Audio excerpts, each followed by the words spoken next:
યુવાન અમિત ખૂટની કેસની અંદર એક ચોંકાવનારો ખુલાસો થયો છે। પોલીસ દ્વારા અગાઉ એક સગીરા સહિત 4 લોકોની ધરપકડ કર્યા બાદ હવે હની ટ્રેપ અને આખી આ ઘટનામાં કેસની અંદર સમગ્ર કાવતરામાં જે મુખ્ય વ્યક્તિની ભૂમિકા છે કે જેને રાજકોટ જિલ્લા પોલીસ વડા હેમકરસિંહે થોડા દિવસ પહેલા પત્રકાર પરિષદની અંદર કહ્યું હતું, મિસ્ટર એક્સ। પોલીસ તપાસમાં આ મિસ્ટર એક્સ નામની વ્યક્તિનું અસલી નામ રહીમ મકરાણી હોવાનું ખુલ્યું છે, જે જૂનાગઢનો રહેવાસી છે અને પોલીસે આ કેસમાં રહીમની શોધખોળ શરૂ કરી દીધી છે। તેની ધરપકડ બાદ આ કેસમાં કેટલાક વધુ મહત્વપૂર્ણ ખુલાસાઓ થવાની શક્યતા છે। જો કે પોલીસના જણાવ્યા અનુસાર પોલીસ સૂત્રો તરફથી મળતી માહિતી અનુસાર અમિત ખૂટ વિરુદ્ધ દુષ્કર્મની ફરિયાદ નોંધાયા બાદ તેને જલ્દી જામીન ન મળે તે માટે રહીમ મકરાણીએ જ આખું એક ષડયંત્ર રચ્યું હતું।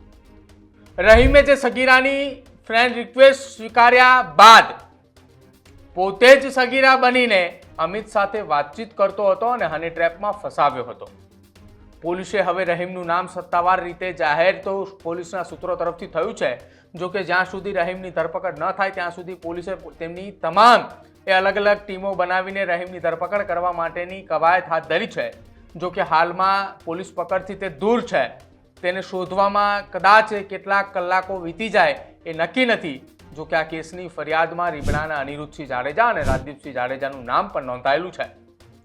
પોલીસે આ મામલે ગુનો જ્યારે નોંધ્યો હતો ત્યારે આખી આ ઘટનાની અંદર 4 મુખ્ય વ્યક્તિઓના નામ નોંધ્યા હતા, જેમાં એક સગીરા, એ સગીરાની બહેનપણી અનિરુદ્ધસિંહ અને ત્યારબાદ રાજદીપસિંહ।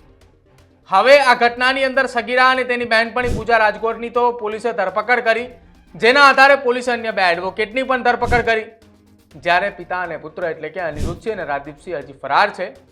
જો કે શક્યતા એ પણ છે કે પોલીસે રહીમની ધરપકડ કર્યા બાદ વધુ પુરાવા એકત્રિત કરીને રીબડાના પિતા પુત્ર વિરુદ્ધ કાયદાનો શકંજો વધુ મજબૂત કોષાય તેવી તૈયારી એ રાજકોટ પોલીસની છે।